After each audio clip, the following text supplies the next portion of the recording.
Welcome back to the WRAM Ag Hour here on AM 1330, FM 95.7 WRAM with another harvest update. Lance Tarchione, Bear Technical Agronomist, joining me in the studio this time. We're sitting back outside of the tractors, taking a look at what you've been seeing. How's it been going, Lance? So it's been hectic. It's been fast.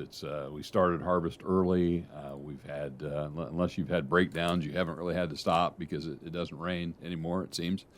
And so record harvest pace. I think we're on pace. A lot of guys are going to finish probably before Halloween, and not me, but the real farmers will be done, perhaps record early at the rate we're going, and things are incredibly dry, so not going to have to dry a lot of corn from here on out, and soybeans are way drier than you want them to be, which is kind of become a normal thing here in recent years, it seems.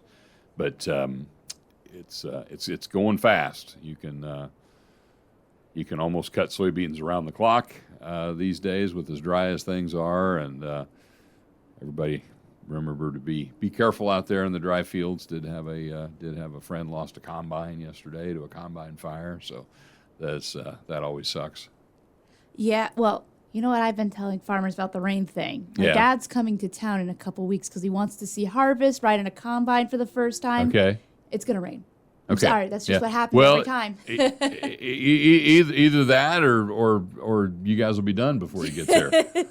Honestly, the place everybody's going. Pretty exciting, but you missed it. Yeah. So where's he coming in from? Rhode Island. Oh wow, okay. Farmer from Rhode Island. We don't have combine. We don't do corn like this. Sure. He's never been able to see harvest like the Midwest does it. Yeah. Well, I hope he gets there before it's over. I know. Well, like I said, it's going to rain. All right. Well, we are talking just a little bit about what you've been seeing. We started getting into it a little bit. You talked about soybeans being drier than you want them, really. They've been drying down quickly, which talking with some of the farmers in the field, they've been saying just like within hours. Yeah.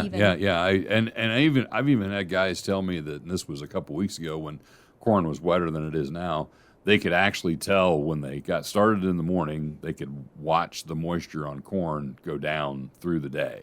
And it usually doesn't change that fast. That's very common with soybeans. They might be, when soybeans get too dry, they might be above 10 when you start in the morning after a little bit of, we don't have much dew with the humidity levels as low as they are, but you do get a little bit of moisture overnight. So usually they're a little wetter in the morning, and they'll pick up a little bit of moisture if you run late at night. But, at 3 o'clock in the afternoon, they're probably going to be, 8 or 9% or something less than 10 for sure.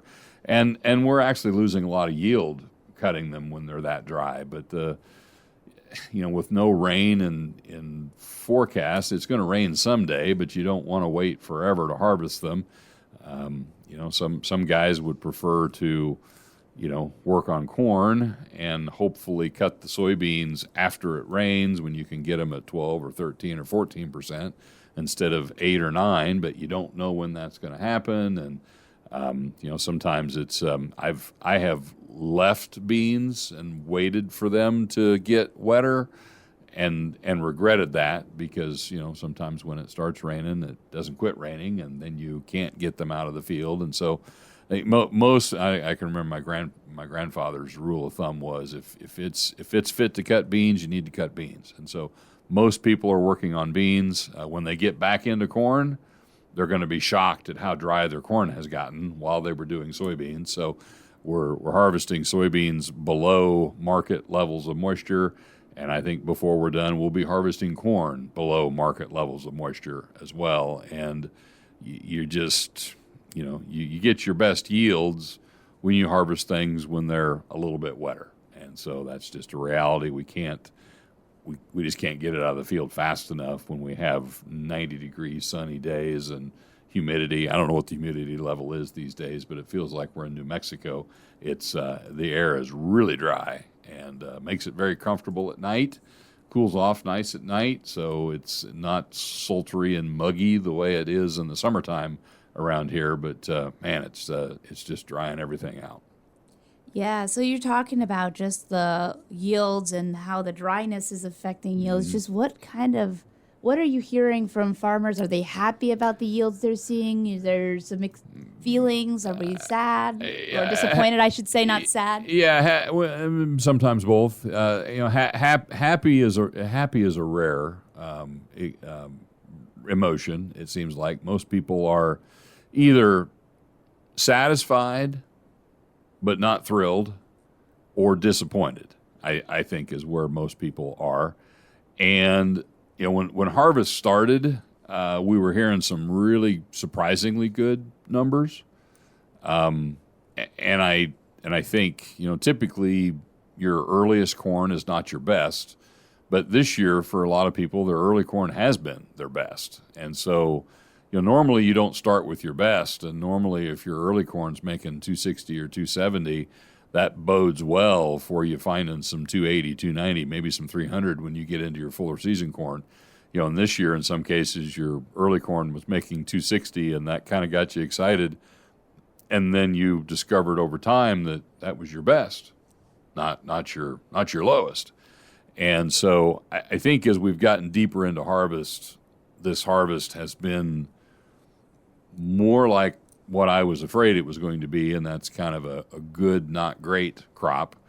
And with the yield projections, for the national crop being a record, and all of the talk about, how good things looked and how good the crop ratings were, and guys knew how good their corn was last year, and I think they were thinking that, oh boy, I got off to a better start this year than I did last year. But we haven't had much rain for 60 days, really. I mean, we were really wet in July. We caught a little bit of rain in August. Most people have had no rain in September. So it's, the season finished in a drought. Last year did too. So this pattern we seem to be in, where we have, ample, maybe even excessive rain in the middle of the growing season, but then it gets dry at the end. And, so things didn't finish as well as they could have. And then the disease just kept getting worse and worse and worse and worse. And been a lot of talk about southern rust, a lot of talk about tar spot. There's pockets around the area where tar spot's worse than others. There's an area that has kind of developed, I'm going to say, west and north of Monmouth, where things are just not as good. And that's just because there's heavier disease pressure in some of these areas you get as you go south and east. Excuse me. A little catch in my throat there. When you go south and east, yields tend to get a little better, but that doesn't mean that they're always great. I would say the range of field average yields in corn is 200 to 280, and the average is probably 240-ish, but a lot of variability. I just got a text from a grower today saying that he was seeing 60 bushels of variation in yield of corn each pass through the field in a field that is a pretty uniform field. And that's actually not uncommon to see that. Even 100 bushel variability in yield in fields, and, sometimes maybe 50 or 60 bushel of variation from one field to the next. And sometimes it's hard to know what's causing that variation. Is it the field? Is it the weather? Is it the hybrid? Is it the planting date? Is it the tillage? Is it the soil? Is it crop rotation? Is it, did a different fungicide program, or maybe the timing of my fungicide application was not as good. So there's just a lot of things that cause yield variability. You started to talk a little bit about weather. So, have you seen a lot of impacts from weather in the fields? Well, I mean, a lot of the disease and weather are always linked. Every disease has a weather condition or weather pattern that it's favored by, and so we had really good conditions this year in July for development of fungal diseases. And even though in some cases you maybe didn't see the fungal disease getting bad until August, it was really the wet weather in July and June that created the environment that got this disease started. and sometimes it takes a while for them to get bad enough for it to be obvious that, wow, I got a lot of disease pressure. And so the corn crop really looked really healthy, in early August. By late August, it was obvious that it was not as healthy as it once was. And then as we got through September, it just very, very, very rapidly, whether it was dying or drying in the process of dying, it went from green to not green really fast. And that took a lot of yield out of the crop, just the way it finished. If it a long, slow, cool grain fill period is what gives you your best yield. A short, fast, hot grain fill period, takes yield away from you by making smaller kernels. And that's really where a lot of our yield was lost this year, is just kernel depth, kernel size. It's taking more kernels to make 56 pounds of grain than it did, last year, or than it could have this year had we finished better.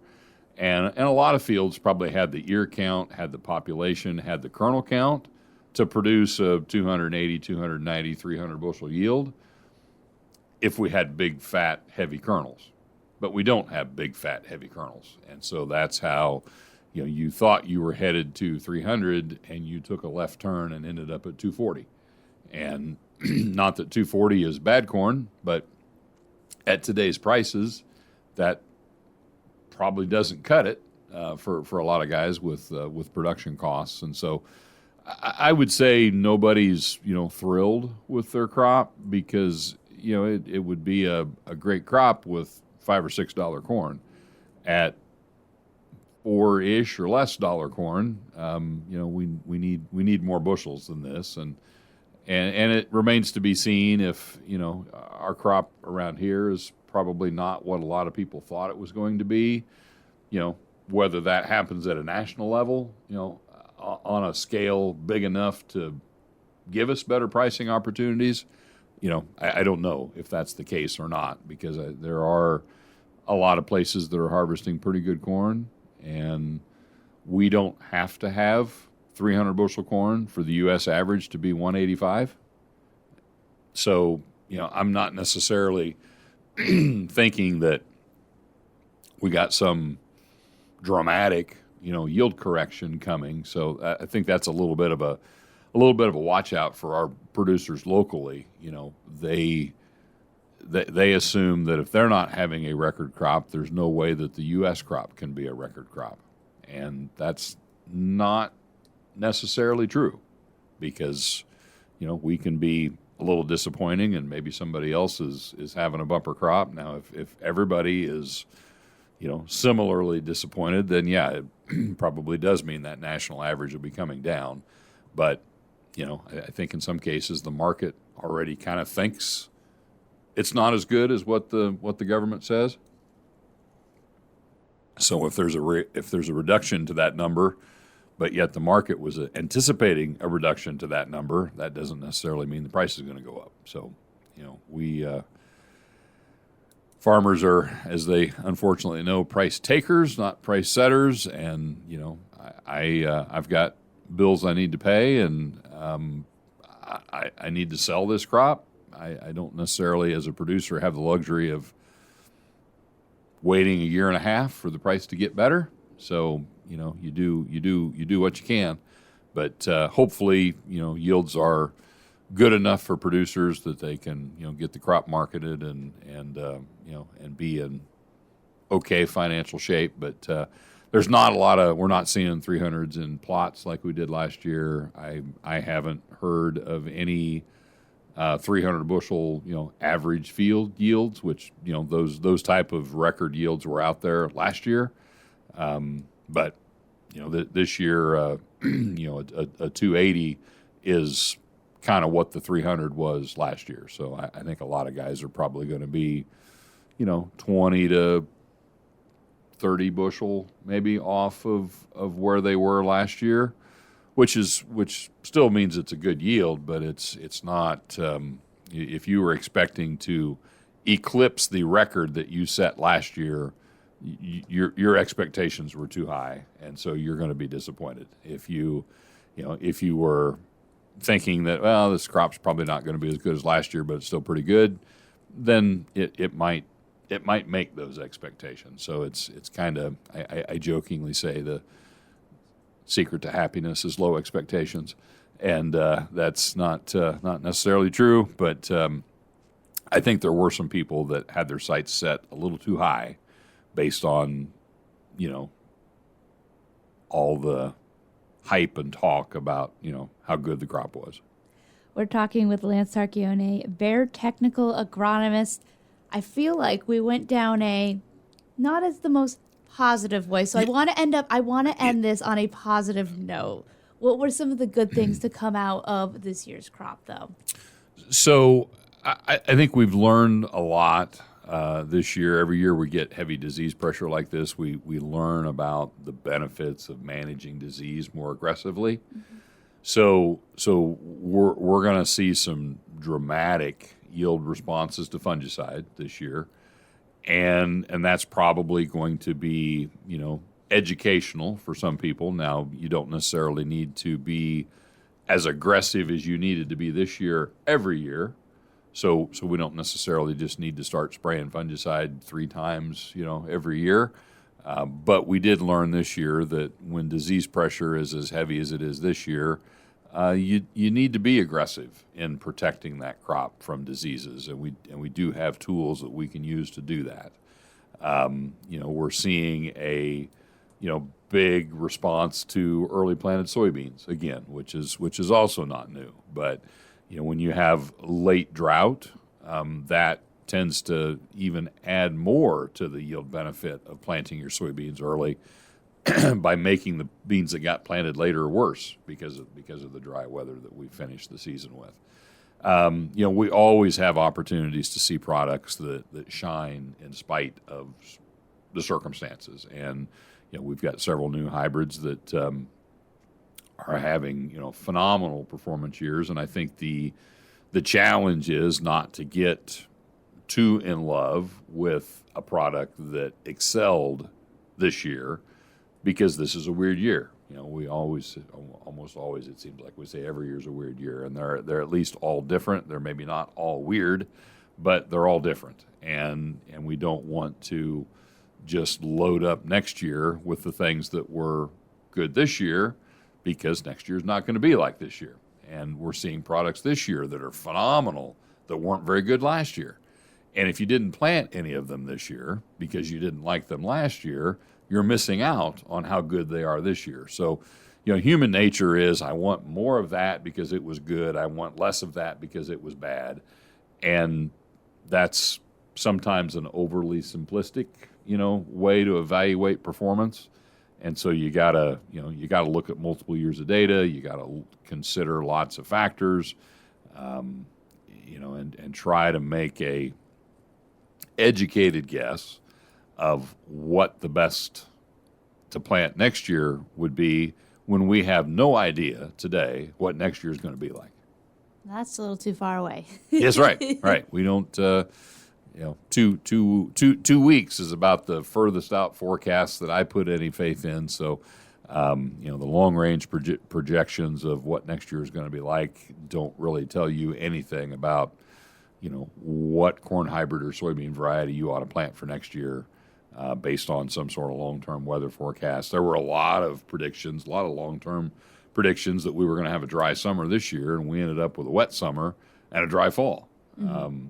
And you could say, well, it did get dry. It just got dry a couple months later than we thought it was going to. But we just, and if you're going to be dry, it's better to be dry in September than July.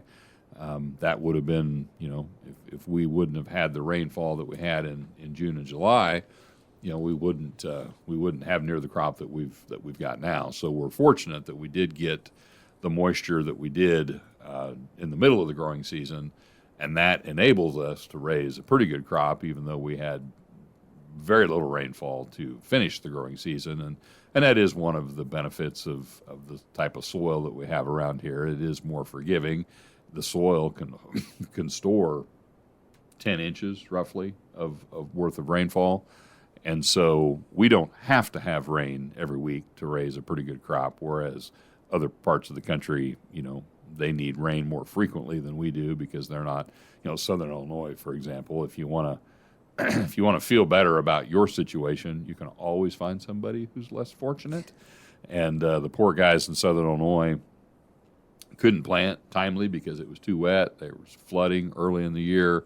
There's a joke that Central Illinois is always just coming out of a flood and just going into a drought, and their soils are just not as forgiving as our soils, and there's a lot of sub 150 bushel corn getting harvested in Southern Illinois because they got planted late in the mud, and then it got dry, and that's a recipe for disaster, even on good ground. And it's even more of a recipe for disaster if you're farming, light, low organic matter, heavy clay, typical Southern Illinois soil. So it's when it's tough on us here in Central Illinois, typically we are still blessed with some of the highest yields there are, just because of our soil. Well, Lance, thank you so much for coming in and giving us an update. Always happy to. Appreciate it. Lance Tarchione, Technical Agronomist on AM 1330, FM 95.7 WRAM.